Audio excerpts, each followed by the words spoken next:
let's be honest with ourselves. You don't have the time to build a 4-year extracurricular legacy or magically pull your GPA to a 4.0 in one semester. But you do have time to make a few extremely strategic changes that can seriously boost your application fast. That's what this video is all about. 3 of the fastest, most effective ways I know to instantly level up how competitive you look on paper, even if you're applying really soon. And in case you're wondering who the hell is this guy to give me advice, my name is Shinuli and I run Inspirate Consulting, where we help our students get into their dream schools. Our most recent results: Caltech for physics, UNC Chapel Hill for computer science, and MIT for chemical engineering. So yeah, this isn't theory. These are things I've seen work over and over again. Not everyone needs more time. Sometimes you need the right strategy. So let's get into it.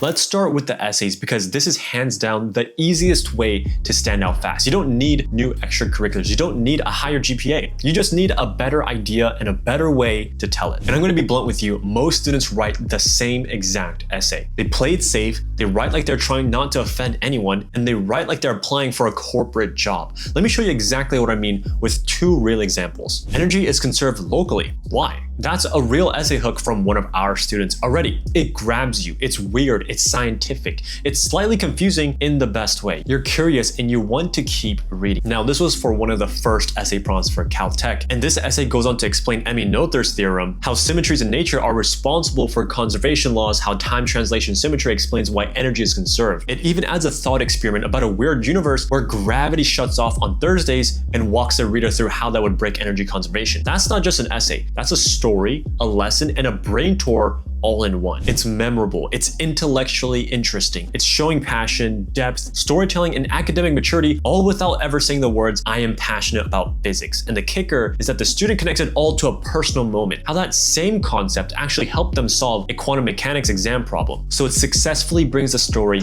full circle. That's elite essay writing. And essay example number 2 goes, "My passion for robotics began unexpectedly in 5th grade when I joined my school's robotics team." You've probably seen this one, and maybe you've actually written it. Again, it's not bad. It's well written. It flows because it talks about growth, challenge, interest in robotics, school limitations, resourcefulness, even future interest in Caltech. But here's the thing. It sounds like 50 other essays. It's a predictable chronological recap. It's safe, and it's basically a resume dressed up as a narrative. The first essay brings you into the student's mind, the student's perspective. It teaches you something that the student is truly curious about. It creates a world with their lens. It shows personality, curiosity, and a unique voice. The second essay just checks boxes. Now, I'm not saying every essay needs to be a physics lecture. That's not what I'm saying at all. What I'm truly saying is the topic doesn't matter nearly as much as the lens. The difference between a safe essay and a standout essay isn't your story. It's part of it, but it's more importantly the way you see your own story, your perspective.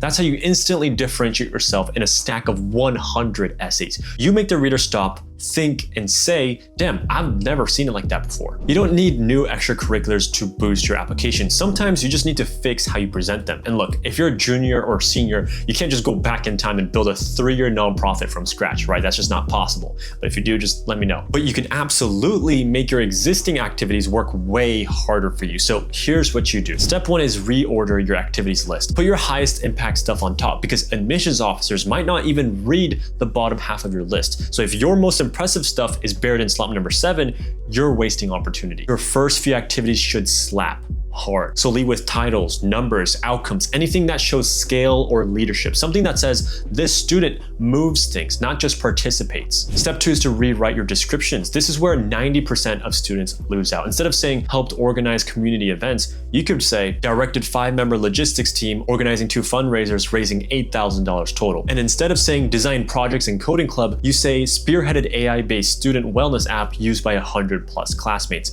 It's pretty much the same activity, but now it actually sounds like something an admissions officer wants to hear. And remember, you only get 150 characters per description. That's around 30 to 32 words without even counting the spaces. So you've got to make every word and character punch. Don't say what you did, say what you led, built, improved, achieved, and most importantly, impacted. This takes maybe 2 hours total, and it can literally be the difference between a meh application and a waitlist worthy one. This one's so obvious, and it literally just makes me mad when people don't do it. Apply early action. Every single time, no excuses. Because if you're ahead of the deadline and you don't have a restrictive early action policy, you should absolutely be submitting EA apps. Why? Because you get most of the benefits of early decision, a higher acceptance rate, earlier visibility, momentum, without the binding commitment. The only reason why you wouldn't do EA is because you're procrastinating. You're lazy, right? That's what I'm trying to say. You're pushing it back for no real tangible reason. Why would you turn down a free injection, right, of higher chances without changing a single thing on your application? Just because you didn't want to submit, what, a few months earlier? Take Northeastern, for example.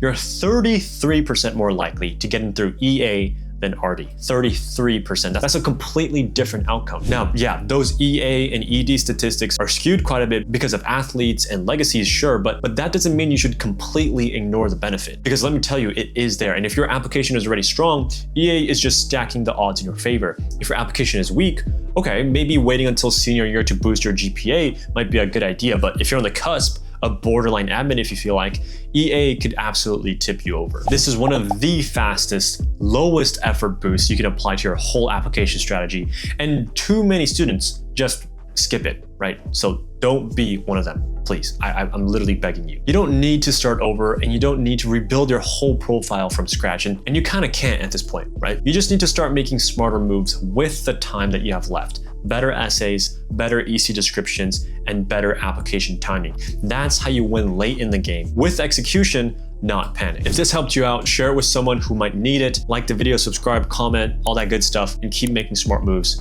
And let's get you into your dream school. I'll see you next time. Peace.